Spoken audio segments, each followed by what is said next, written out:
नमस्कार साथियों, आपका बहुत बहुत स्वागत करता हूं आपके अपने YouTube चैनल निर्मल एस्ट्रोलॉजी पर। साथियों, आज का हमारा विषय केतु पर आधारित होगा। केतु जिसे आध्यात्मिकता और मोक्ष का कारक माना जाता है और ज्यादातर लोग इवन एस्ट्रोलॉजर भी केतु को केवल मोक्ष दिलाने वाला, धर्म कर्म में रुचि देने वाला या फिर आध्यात्मिकता का ज्ञान देने वाला ही मानते हैं। हाँ, ये बात सही है कि केतु आध्यात्मिकता के और मोक्ष के कारक होते हैं, परंतु क्या केतु का कोई भी राजयोग नहीं होता? यानी केतु किसी भी प्रकार के सुखों को, धन को और वैभव को दिलाने वाले नहीं होते? क्या हमें केतु सफलता की ऊंचाइयों तक नहीं लेके जा सकते? और यदि लेके जा सकते हैं तो कुंडली में ऐसे कौन से योग हैं जो केतु के राजयोग के समान फल करते हैं? इसे हम आज समझने का प्रयास करेंगे।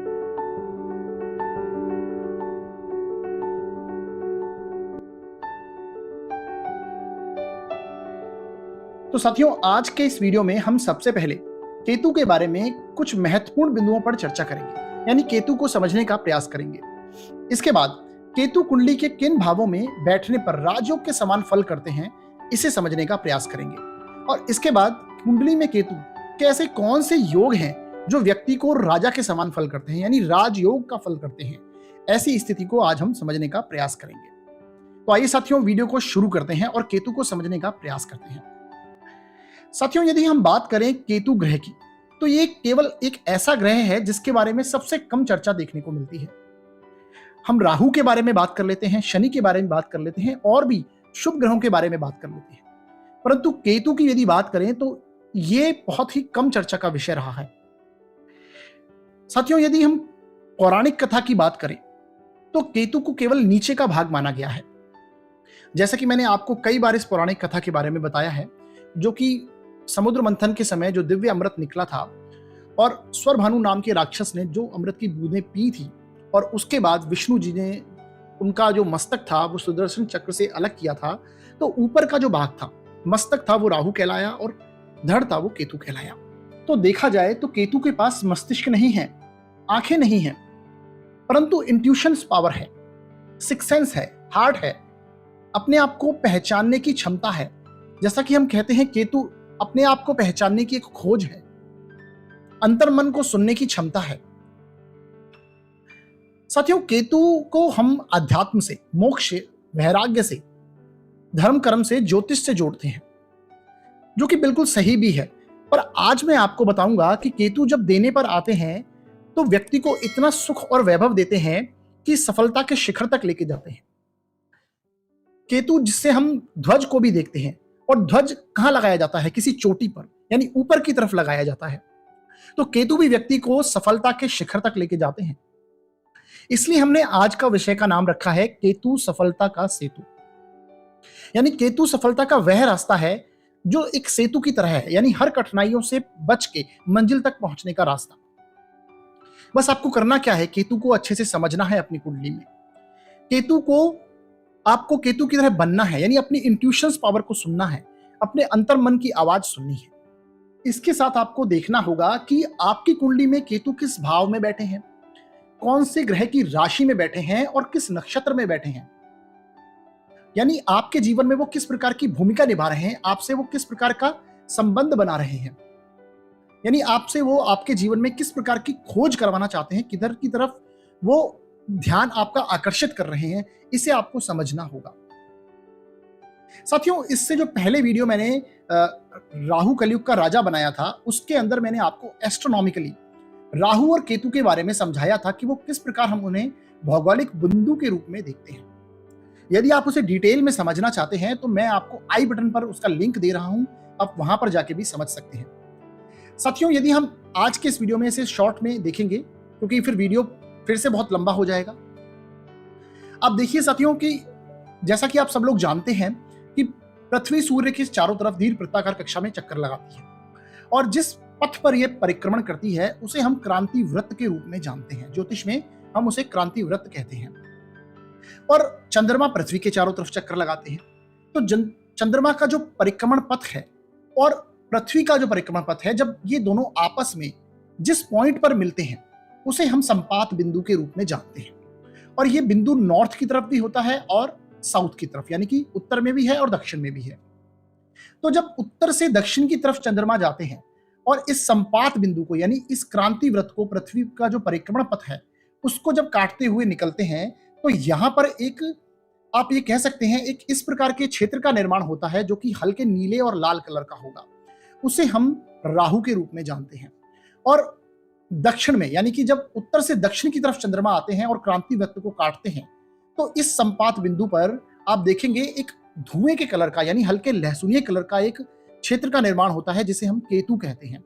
यानी नॉर्थ नोड तो है वो राहु है और साउथ नोड है वो केतु है, जिसे हम ड्रैगन हेड और ड्रैगन टेल के रूप में भी जानते हैं। यानी सर्प का जो ऊपर का भाग है वो राहु है और नीचे का भाग केतु है।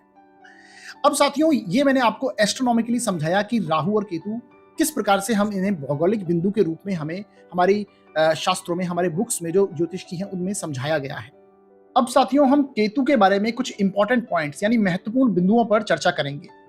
यदि आप केतु के राजयोगों को समझना चाहते हैं तो ये पॉइंट्स बहुत ही महत्वपूर्ण हो जाते हैं, इन्हें आपको समझना बहुत जरूरी है। तो आप देखिए, केतु के जो मित्र ग्रह हैं वो सबसे पहले आप देखेंगे गुरु और मंगल, यानी गुरु और मंगल को केतु अपना मित्र मानते हैं। इसके साथ साथ जो शत्रु ग्रह हैं इनके लिए वो सूर्य और चंद्रमा, ये राहु के भी शत्रु हैं और केतु के भी शत्रु हैं। इसके साथ साथ आप देखेंगे जो समग्रह है इनके लिए वो है शनिदेव, बुध और शुक्र।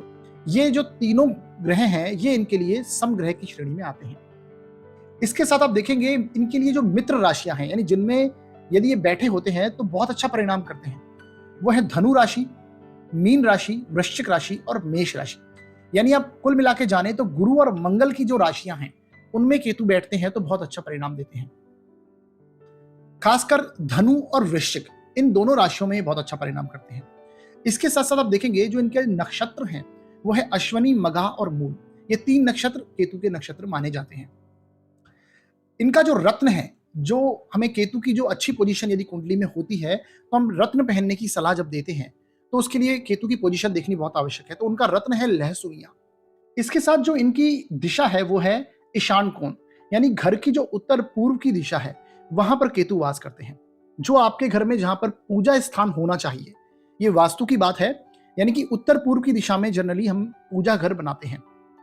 ईशान कोण में केतु का वास होता है, वहां पर बृहस्पति भी वास करते हैं और केतु भी वास करते हैं। यानी वास्तु में डायरेक्शंस की यदि बात करें तो केवल दो ग्रह ऐसे हैं जो एक डायरेक्शन में होते हैं, यानी बृहस्पति और केतु, ये दो ही ग्रह हैं जो एक डायरेक्शन में होते हैं, जो कि उत्तर पूर्व की दिशा होती है।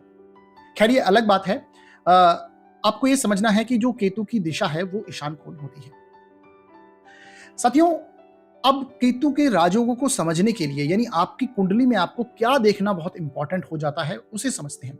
साथियों, सबसे पहले आपको कुंडली में ये देखना है कि केतु आपके किस भाव में बैठे हैं, कौन से भाव में केतु बैठे हैं, और उसके बाद किस नक्षत्र में बैठे हैं। भावों के बारे में आगे हम बताएंगे अभी, और केतु किस नक्षत्र में बैठे हैं। जैसे कि एग्जाम्पल के लिए यदि केतु गुरु के नक्षत्र में बैठ जाएं, शुक्र के नक्षत्र में बैठ जाएं तो बहुत अच्छा परिणाम देते हैं। सूर्य के नक्षत्र में भी केतु बहुत अच्छा परिणाम देते हैं।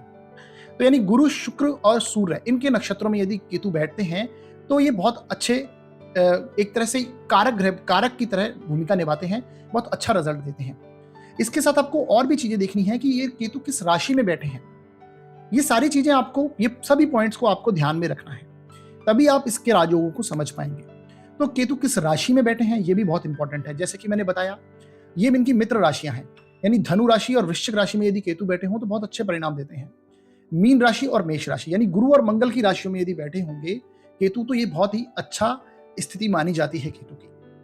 बट जिस राशि में बैठे हैं उसके राशिपति को भी देखिए, यानी मान लीजिए गुरु और मंगल की राशि में बैठे हैं तो आपको गुरु और मंगल की पोजीशन को भी कुंडली में देखना आवश्यक है कि गुरु और मंगल की किस प्रकार की पोजीशन है, कहीं वो कुंडली के लिए अकारक तो नहीं है, कितने योग कारक बन रहे हैं, इन चीजों को आपको ओवरऑल ध्यान रखना है। इसके साथ आप देखेंगे कि केतु किसके साथ बैठे हैं, किस ग्रह के साथ बैठे हैं, क्योंकि केतु जनरली देखा गया है जिसके साथ बैठते हैं उसकी शुभता में वृद्धि कर देते हैं। यदि वो शुभ ग्रह है तो उसकी शुभता में वृद्धि कर देंगे, यानी उसके जैसा परिणाम देने लगते हैं, ऐसी स्थिति होती है। तो आपको यह भी ध्यान में रखना है। इसके साथ साथ किस ग्रह की दृष्टि केतु के ऊपर है यह भी आपको ध्यान में रखना है। साथियों, ये 5 बातें यदि आप ध्यान रखते हैं और उसके बाद केतु की स्थिति यदि आपकी कुंडली में सही बैठती है तो आप समझ लीजिए केतु आपके लिए एक तरह से बहुत ही योग कारक प्लैनेट बनेंगे और आपको सफलता के शिखर तक लेके जाएंगे। अब साथियों देखते हैं कि केतु कौन कौन से कुंडली के ऐसे भाव हैं जिनमें बैठने पर बहुत अच्छा रिजल्ट करते हैं, यानी राजयोग के समान फल करते हैं। तो सबसे पहला जो भाव आता है वो है कुंडली का दूसरा भाव, यानी केतु दूसरे भाव में बैठे हों। जिनका भी केतु दूसरे भाव में बैठा है, ऐसे व्यक्ति को आप देखेंगे कि उनकी वाणी बहुत प्रभावशाली हो जाती है। यानी जब भी वो किसी बात को कहते हैं तो सामने वाला उसे एक टक होकर सुनता है। यदि ऐसे व्यक्ति स्टेज पर कहीं स्पीच देने लगे तो आप देखेंगे वो पूरे माहौल को मंत्रमुग्ध कर देंगे। बहुत अच्छे से अपनी बात को कह पाते हैं। व्यक्ति अपनी बात को विनम्रता से और प्रेम पूर्वक कह देता है। ऐसी स्थिति आपको नजर आएगी, बहुत विनम्र तरीके से बात करेंगे। ऐसा व्यक्ति अपनी वाणी के जरिए अब सभी से अपना काम निकलवा सकता है। ऐसे इसमें ताकत होती है, यानी मैनिपुलेटिव कर सकते हैं अपनी वाणी को, ये ऐसी स्थिति बनती है। साथियों जो भी मैं यहाँ पर आपको परिणाम बता रहा हूं, इसके लिए आपको जो पॉइंट मैंने अभी पहले बताए थे वो आपको ध्यान में रखना है। वरना जिनका भी केतु सेकंड भाव में होगा वो हमें कमेंट करने लगेंगे कि आपने कमेंट बॉक्स में ऐसा बोला था और हमारे साथ तो ऐसा है नहीं। यानी आपको यहाँ पर ये देखना होगा कि किस राशि में केतु बैठे हैं। यानी यदि ये राशि गुरु और मंगल की हुई और गुरु और शुक्र के नक्षत्र हुए, सूर्य के नक्षत्र में यदि केतु बैठे हुए, तो आप यहाँ पर इस प्रकार का रिजल्ट देख पाएंगे। शुभ प्रभावों की यदि शुभ ग्रहों की यदि दृष्टि हुई, शुभ ग्रहों के यदि प्रभाव इनके ऊपर पड़ रहे होंगे, तो आप ऐसा रिजल्ट देखने को आपको मिलेगा। इसके साथ आप देखेंगे कि ऐसा केतु व्यक्ति को अपार धन और सफलता दिलाता है यदि वो बली हो जाए। यानी कि मान लीजिए केतु यहाँ पर वृश्चिक और धनु राशि के हो जाते हैं, तो ऐसे व्यक्ति को आप देखेंगे केतु अपार धन दिलाएगा। एक बार तो जीवन में व्यक्ति के पास धन अवश्य अच्छी मात्रा में आएगा। इसके साथ आप देखेंगे ऐसे व्यक्ति को अपने कुटुंबजनों की सहायता करने में बहुत मजा आता है। यानी आप देखेंगे ऐसे व्यक्ति अपने कुटुंबजनों की सहायता करने वाला होता है। तो कुल मिला के देखा जाए तो दूसरे भाव का जो केतु है ये बहुत ही अच्छा परिणाम देता है। अब केतु का इस दूसरे भाव में होने पर आपको क्या गुण अपनाना है साथियों, इसके लिए आपको ये देखना है कि जब भी केतु आपके दूसरे भाव में जिनके भी है, ऐसे व्यक्तियों को थोड़ी बहुत चैरिटी जरूर करनी चाहिए। यानी कुल मिला के आध्यात्मिक जो जगह हैं उन पर इन्हें दान, क्योंकि ये धन का स्थान है, तो वहां पर इन्हें धन का दान जरूर करना चाहिए। ऐसी स्थिति अगर होगी तो केतु बहुत अच्छा परिणाम देते हैं। इसके साथ साथ आपको नक्षत्र भी देखने हैं और राशियां भी देखनी है, जो कि मैंने अभी आपको पहले बता दिया है। अब साथियों देखते हैं कि अगला कौन सा भाव है जहां पर केतु बहुत अच्छा परिणाम देते हैं। उसके बाद आते हैं चतुर्थ भाव। यानी चतुर्थ भाव में यदि केतु बैठा हो तो ये बहुत अच्छा परिणाम करता है। चतुर्थ भाव किसका है? सुखों का भाव है, मकान का, वाहन का, आपकी सुख सुविधाओं का, आपके माता का भाव है, जनता का भाव है केतु। तो ऐसे में यदि चतुर्थ भाव में यदि आपकी कुंडली में केतु आप बैठा है तो ऐसे व्यक्ति को हर प्रकार की सुख सुविधा, मकान, वाहन, नौकर चाकर आदि सारी चीजें दिलाता है, जरूर दिलाएगा ऐसा। क्योंकि आप देखेंगे तो एक तरह से एक और राजयोग यहाँ पर बनता है, क्योंकि केतु के सामने बैठे होंगे राहु, और राहु जब 10 में होते हैं तो दशम भाव में होते हैं, तो ये बहुत अच्छा परिणाम करते हैं। ये भी अपने आप में एक राजयोग है। तो ये राहु और केतु की दोनों की अच्छी पोजीशन कुंडली में बन जाएगी। ये एक्सेस राहु केतु की बहुत अच्छी हो जाएगी। इसके साथ आप देखेंगे ऐसे व्यक्ति को माता के साथ संबंध उनके अच्छे होंगे और परिवार का सुख ऐसे व्यक्ति को अवश्य मिलता है जीवन में। इसके साथ साथ आप देखेंगे कि ऐसे व्यक्ति परिवार में सबसे अधिक सफल होता है, क्योंकि केतु जिसके भी चतुर्थ स्थान में होगा आप देखेंगे परिवार में सबसे ऊंचा, यानी कि वो अधिक, उसकी जो सफलता होगी वो सबसे अधिक होगी परिवार के अंदर। ऐसी स्थिति आपको देखने को मिलेगी, क्योंकि केतु क्या है, जैसा कि मैंने बताया, ध्वज है। तो उस परिवार में ध्वज के समान जो ऊंचाइयां प्राप्त करने वाला व्यक्ति वही होगा, परिवार में अधिक सफल होगा और जो वो प्राप्त करना चाहता है उसे वो जरूर मिलेगा। ऐसी स्थिति केतु देते हैं। तो यह है चतुर्थ भाव के केतु की स्थिति। इसके लिए आपको फिर से मैं वही बात बोलूंगा कि आपको नक्षत्र देखने हैं, राशि देखनी है। हर घर के लिए, हर चीज के लिए आपको ये अप्लाई जरूर करना है, क्योंकि साथियों किसी भी एक रिजल्ट से, किसी भी एक पॉइंट से हम ये नहीं कह सकते कि ये हमारा ग्रह बहुत पॉजिटिव है। उसके लिए हमें ज्योतिष में सभी कैलकुलेशन को देखना होता है।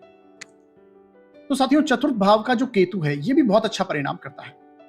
इसके लिए आपको जो चीज अपनानी है केतु की, वो ये है कि आपको अपने घर में आध्यात्मिक कार्य करवाते रहना है।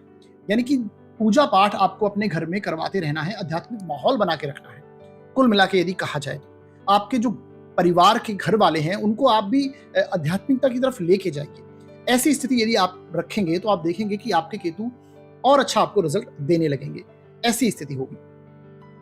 तो कुल मिला के यदि आप पूजा पाठ अपने घर में करवाते रहते हैं, जरूरी नहीं है आपको बहुत जल्दी जल्दी करवाना है, जो भी आपकी जितनी भी आपकी लिमिट है, जिसके अकॉर्डिंगली आप करवा सकते हैं उतना आप करवाते रहिए। यानी पूजा पाठ, आध्यात्मिकता का माहौल अपने घर में बना के रखिए।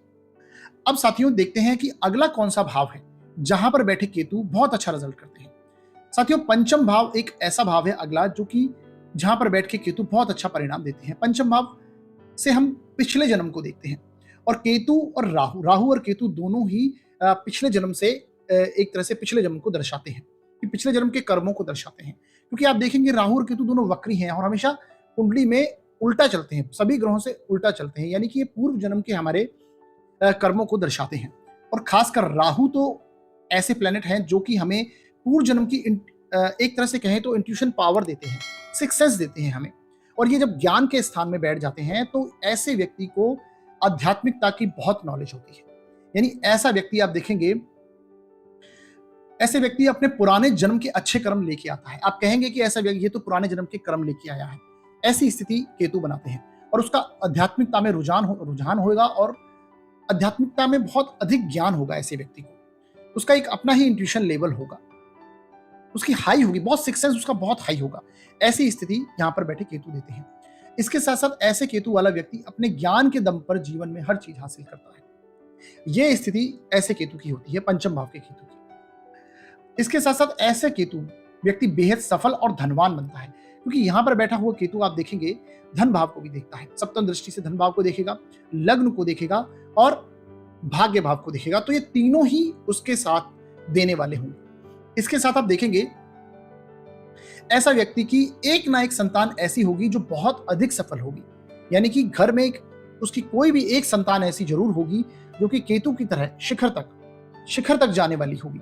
यानी कि एक ना एक संतान ऐसी होगी जो बहुत अधिक सफलता की ऊंचाइयों को प्राप्त करेगी। ऐसी स्थिति केतु की होती है। अब आप देख लीजिए कि केतु की आपकी कुंडली की किस राशि में पंचम भाव में बैठे हैं, किस नक्षत्र में बैठे हैं। अब यहां पर बैठे हुए केतु की आपको किस प्रकार का गुण अपनाना है। साथियों ये भाव किसका है आप ये समझिए, ये भाव है आपके ज्ञान का। तो आप क्या कीजिए, किसी ना किसी व्यक्ति को, जो भी जरूरतमंद व्यक्ति है उसको शिक्षा प्रदान करवाइए, उसको शिक्षित कीजिए, आध्यात्मिकता का ज्ञान दीजिए। और हो सके तो जो व्यक्ति आप देखेंगे जो भी पिछड़े वर्ग के लोग हैं जो शिक्षा में आगे नहीं बढ़ पाते, उसके लिए आप उनको शिक्षित कर सकते हैं। यदि ऐसी स्थिति आप करेंगे तो आपके केतु यहां पर बैठे हुए आपको बहुत अच्छा परिणाम करेंगे। अब साथियों देखते हैं अगला कौन सा भाव है जहां पर बैठे केतु बहुत अच्छा परिणाम करेंगे। साथियों अगला भाव देखा जाता है तो वो है अष्टम भाव। यानी केतु अष्टम भाव के तो कारक भी माने जाते हैं, दूसरे और अष्टम के कारक माने जाते हैं। तो यहां पर बैठे केतु भी बहुत अच्छा परिणाम देते हैं। और अष्टम भाव किसका है? अष्टम भाव है आपके आयु मृत्यु का, आपके पराविद्याओं का, यानी गुप्त विद्याओं का भाव है, पैतृक संपत्ति का भाव है, इंट्यूशंस का, सिक्स सेंस का। तो यहां पर बैठे हुए केतु आप देखेंगे, ऐसा केतु व्यक्ति को आध्यात्मिकता में रुझान दिलाएगा, यानी व्यक्ति आध्यात्मिकता में आगे बढ़ेगा। इसके साथ साथ गुप्त विद्याओं में उसका रुझान होगा, गुप्त विद्या प्राप्त करने वाला होगा ऐसा आदमी, पराविद्या प्राप्त करने वाला होगा। उसका इंट्यूशंस लेवल बहुत हाई होगा, सिक्स सेंस उसका बहुत हाई होगा। अब देखेंगे कई ऐसे व्यक्ति हैं कि उनका ज्यादातर बोली हुई बात कई बार सही हो जाती है। तो अष्टम भाव का केतु ऐसी स्थिति देता है। इसके साथ साथ देखेंगे ऐसा केतु व्यक्ति को अच्छी धन संपत्ति का सुख अवश्य दिलाता है, क्योंकि यहां पर बैठे केतु सप्तम दृष्टि से आप देखेंगे तो धन स्थान को देखते हैं। तो ऐसे व्यक्ति को धन संपत्ति का सुख जीवन में अवश्य मिलता है। इसके साथ आप देखेंगे ऐसा केतु व्यक्ति को पैतृक संपत्ति भी दिलाएगा और आकस्मिक धन की प्राप्ति होगी। यानी यहां पर बैठा हुआ केतु आप देखेंगे आकस्मिक धन की प्राप्ति भी करवा देता है। तो यह स्थिति भी केतु की बहुत अच्छी मानी जाती है। इसके साथ आप देखेंगे ऐसा केतु व्यक्ति को वैराग्य की तरफ ले जाता है कई बार। यानी बहुत से व्यक्तियों को मैंने देखा है कि उनका पास सब चीज होते हुए भी उनका पैसे में या फिर सुख सुविधाओं में, इन चीजों में उनका इंटरेस्ट नहीं रहता। व्यक्ति आध्यात्मिकता में जाना चाहते हैं, स्पिरिचुअलिटी में घुसते हैं, वैराग्य की तरफ बढ़ते हैं। ऐसी स्थिति देखने में आती है। तो ओवरऑल यदि देखा जाए तो अष्टम भाव का जो केतु है ये बहुत अच्छा परिणाम करता है। बस यहां पर अब अष्टम भाव के केतु के लिए आपको किस चीज को, केतु का कौन सा गुण अपनाना है। साथियों यहां पर ये भाव किसका है? जैसा कि मैंने बताया केतु सिक्स सेंस देते हैं, इंट्यूशंस का पावर है, और ये भाव भी उसी का है। तो कुल मिला के यदि देखा जाए तो आपको आपके अंदर की आवाज को, यानी गुप्त जो आपकी विद्या है, उसको तो आपको मेंटेन करना ही है, उसके साथ में आपको अपने जो अंदर की आवाज़ है, इंट्यूशंस हैं, वो हर बार किसी को ज़ाहिर नहीं करनी है। यानी आपके सिक्स्थ सेंस जो कहता है आपको, वो हर बार हर व्यक्ति को आपको किसी को नहीं बताते रहना है। ये स्थिति यदि आप मेंटेन करके रखेंगे, आपके गुप्त गुप्त विद्याएँ जो हैं, उसको यदि आप नहीं छोड़ेंगे, उसमें आपकी जो रुझान है उसको आप बना के रखेंगे, तो यहाँ पर बैठे हुए केतु भी आपको अच्छा रिज़ल्ट देते हैं। अब साथियों देखते हैं कि अगला कौन-सा भाव है जिसमें केतु बैठकर बहुत अच्छा परिणाम करते हैं। साथियों जो अगला भाव है वो है नवम भाव। नवम भाव में यदि केतु बैठे होंगे तो ये भी स्थिति केतु की बहुत अच्छी मानी जाती है। अब नवम भाव से हम किस-किस को देखते हैं? भाग्य को देखते हैं, धर्म को देखते हैं, आध्यात्मिकता को देखते हैं हम नवम भाव से। लंबी दूरी की यात्राओं को देखते हैं, उच्च शिक्षा को देखते हैं। तो आप देखेंगे कि यहाँ पर बैठे हुए केतु भी व्यक्ति को बहुत अच्छा परिणाम देंगे। अब एक बात और आप देखेंगे कि यदि केतु यहाँ पर है तो राहु ऑब्वियसली वो थर्ड हाउस में होंगे, और यदि केतु की यहाँ पर अच्छी स्थिति हुई तो राहु की भी स्थिति अच्छी होगी। तो राहु जब संघर्ष भाव में यानी तीसरे भाव में होते हैं तो ये राहु की बहुत अच्छी स्थिति होती है। तो कुल मिलाकर ये स्थिति भी दोनों की बहुत अच्छी मानी जाती है। तो यदि केतु नवम भाव में होगा तो आप देखेंगे ऐसे व्यक्ति का जो भाग्य है वो उसका एक कदम आगे बढ़कर साथ देगा। यानी व्यक्ति मेहनत करे और उसका भाग्य उसके साथ आगे बढ़कर इसका साथ दे, व्यक्ति के रास्ते खुलते जाएं, तो आप देखेंगे ये स्थिति बहुत अच्छी बनती है। अब राहु जब तीसरे भाव में होंगे तो व्यक्ति को पराक्रमी भी बनाएंगे, तो व्यक्ति मेहनत करने से भी नहीं डरेगा। यानी यहां पर बैठे हुए केतु व्यक्ति का भाग्य चमकाएंगे और राहु उसे मेहनत करवाएंगे। तो ओवरऑल ये दोनों स्थिति बहुत अच्छी मानी जाती है। ऐसा केतु व्यक्ति को धन संपदा दिलाएगा और बड़ा मकान, बड़े बिजनेस में सफलता दिलाएगा और समाज में मान सम्मान भी दिलाएगा। यानी ये ओवरऑल व्यक्ति को हर प्रकार की सुख सुविधा दिलाने वाला ये स्थिति होगी, हर प्रकार का सुख दिलाने वाली ये केतु की स्थिति मानी जाएगी। बस आपको फिर से मैं वही कहूंगा कि आपको नक्षत्र, राशि, ये सारी चीजें देखनी है कि केतु किस नक्षत्र में है, किस ग्रह की राशि में है, किस ग्रह से युक्त है, ये सारी चीजें आपको ध्यान में रखनी होंगी। इसके साथ आप देखिए व्यक्ति बहुत पराक्रमी होगा, जैसा कि मैंने आपको बताया ही था, और विपरीत परिस्थितियों से निकलना जानता होगा। इसके साथ आप देखेंगे व्यक्ति जीवन में धार्मिक यात्राएं जरूर करता रहेगा। यानी व्यक्ति धार्मिक यात्राओं की तरफ उसका रुझान रहता है और बहुत सारी धार्मिक यात्राएं ऐसे केतु व्यक्ति को करवाते हैं। अब साथियों यहां पर बैठे हुए केतु के लिए आपको किस चीज का ध्यान रखना है? आपको हमेशा ये ध्यान रखना है कि आपको केवल और केवल आध्यात्मिकता में ध्यान हमेशा देते रहना है। यानी आपको हमेशा आध्यात्मिक रहना है, धार्मिक रहना है, धर्म के प्रति आपको अपना रुझान बनाए रखना है और जीवन में लगातार रूप से आपको समय समय पर धार्मिक यात्राएं भी करते रहना है। यानी आप यदि यहाँ पर बैठे हुए केतु यदि धार्मिक यात्राएं व्यक्ति करता रहेगा तो ऐसा केतु उसका साथ देता है। धार्मिक यात्रा जैसे ही करके आएगा व्यक्ति, आप देखेंगे उसके भाग्य में भी वृद्धि होती है, उसके साथ कोई ना कोई अच्छी घटना घटित होती है। ऐसी स्थिति यहाँ पर बैठे हुए केतु देते हैं। अब साथियों देखते हैं कि अगला भाव कौन सा है जहां पर बैठे हुए केतु बहुत अच्छा परिणाम करते हैं। साथियों अगला भाव है एकादश भाव, यानी एकादश भाव यानी 11th हाउस जो कुंडली का है, यहां पर बैठे हुए केतु भी बहुत अच्छा परिणाम करते हैं।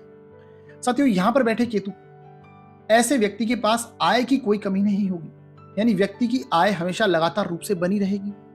इसके साथ आप देखेंगे ऐसे व्यक्ति की इच्छाएं नियंत्रित होती हैं। यानी व्यक्ति जब केतु यहां पर आ जाएगा तो इच्छाएं उसकी कंट्रोल में रहेंगी।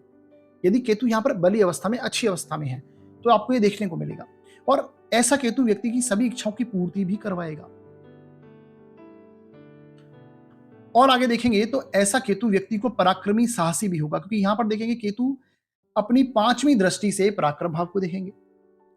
ऐसे व्यक्ति को समाज में मान सम्मान दिलाएंगे और व्यक्ति को कार्य क्षेत्र में भी, बिजनेस में भी सफलता अवश्य मिलती है, क्योंकि यहां पर बैठे केतु अपनी 9वीं दृष्टि से व्यापार भाव को भी देखते हैं। इसके साथ आप देखेंगे ऐसे केतु जिनका भी केतु 11th हाउस में है, ऐसे व्यक्ति के मित्र अच्छे होंगे, क्योंकि ये मित्र का भी स्थान है, बड़े भाई का स्थान है, आपके जो संबंध है, आपके जो कॉन्टैक्ट्स हैं उसका स्थान है। तो ऐसे व्यक्ति के संबंध भी अच्छे होते हैं, व्यक्ति अपने संबंधों से कार्य निकलवा लेता है, ऐसी स्थिति होती है। तो ओवरऑल ये स्थिति भी केतु की बहुत अच्छी मानी जाती है। अब साथियों यहां पर बैठे हुए केतु का आपको क्या कार्य करना है? साथियों यहां पर बैठे हुए केतु के लिए आपको अपनी आय में से कुछ अंश, कुछ भाग अवश्य निकालना है, जो कि पहले के लोग हमेशा निकालते भी थे। तो उसी प्रकार आपको अपनी आय में से कुछ अंश, कुछ भाग निकालना है, जितनी आपकी श्रद्धा हो, और उसे आपको क्या करना है कि आपको धार्मिक स्थलों पे, जो भी आध्यात्मिक जगह हैं, वहां पर आपको उसे दान में दे सकते हैं, उसके रिनोवेशन के लिए, उसके जीर्णोद्धार के लिए। ऐसी जगहों के मंदिरों के लिए जो जीर्णोद्धार होते हैं उनके लिए करवाते हैं, तो उसमें आपको पूंजी को लगाना है, या फिर आप वहां पर जाके कोई लंगर वगैरह भी करवा सकते हैं। ऐसी स्थिति यदि आप करते हैं केतु का, ये इस प्रकार का यदि हम काम करते हैं, तो यहाँ पर बैठे हुए केतु भी बहुत अच्छा परिणाम आपको अवश्य देंगे। तो और ऊपर से आपको साथियों यहाँ पे ये भी ध्यान रखना है कि आपको किस राशि में केतु हैं, किस नक्षत्र में हैं और किस ग्रह के साथ बैठे हैं, ये आपको ध्यान रखना है। अब साथियों अगला भाव बचा 12वां भाव, यानी 12वें भाव में भी केतु बहुत अच्छा परिणाम देते हैं। साथियों 12वां भाव किसका है? मोक्ष स्थान 12वें भाव को हम कहते हैं, व्यय का भाव है 12वां भाव। तो यहां पर बैठे हुए केतु आप देखेंगे ऐसे व्यक्ति का व्यक्तित्व बहुत प्रभावशाली हो जाता है, यानी व्यक्ति के अंदर आध्यात्मिकता का ज्ञान बहुत अधिक हो जाएगा, जिसे हर व्यक्ति सुनने के लिए, जब व्यक्ति जिसे वो बताएंगे, जिस व्यक्ति को अपना आध्यात्मिकता का ज्ञान वो प्रदर्शित करेंगे, वो सामने वाला व्यक्ति उस ज्ञान को सुन के मंत्रमुग्ध हो जाएगा। ऐसी स्थिति यहां पर बैठे हुए केतु बनाते हैं। तो आध्यात्मिकता का पूर्ण बहुत ज्ञान देते हैं ऐसे व्यक्ति। इसके साथ साथ ऐसे व्यक्ति के सामने शत्रु खड़े नहीं हो पाते और व्यक्ति निरोगी रहता है, क्योंकि आप देखेंगे जब केतु द्वादश भाव में होंगे तो राहु ऑटोमेटिकली छठे स्थान में होंगे, और जब केतु की वहां पर अच्छी पोजीशन होगी तो राहु की भी अच्छी पोजीशन होगी, और राहु की अच्छी पोजीशन छठे भाव में बहुत अच्छी मानी जाती है। राहु वैसे भी छठे भाव के कारक, एक तरह से देखा जाए तो बहुत अच्छा रिजल्ट करते हैं, उपचय स्थान है और यहाँ पर बैठे हुए अशुभ ग्रह बहुत अच्छा रिजल्ट करते हैं। तो राहु और केतु दोनों की ये स्थिति बहुत अच्छी मानी जाती है। इसके साथ आप देखेंगे कि ऐसा केतु व्यक्ति को समाज में मान सम्मान प्रतिष्ठा की प्राप्ति करवाता है, यानी ये स्थिति केतु की बहुत अच्छी मानी जाती है सम्मान की दृष्टि से। इसके साथ आप देखेंगे ऐसा केतु व्यक्ति को हर प्रकार की सुख सुविधा दिलाता है, चाहे वो उसे भोगना चाहे या फिर ना चाहे, ऐसी स्थिति आपको देखने को मिलेगी। साथियों ये इसलिए है क्योंकि केतु जब मोक्ष के स्थान में बैठते हैं तो व्यक्ति को आध्यात्मिकता में बहुत ध्यान दिला देते हैं।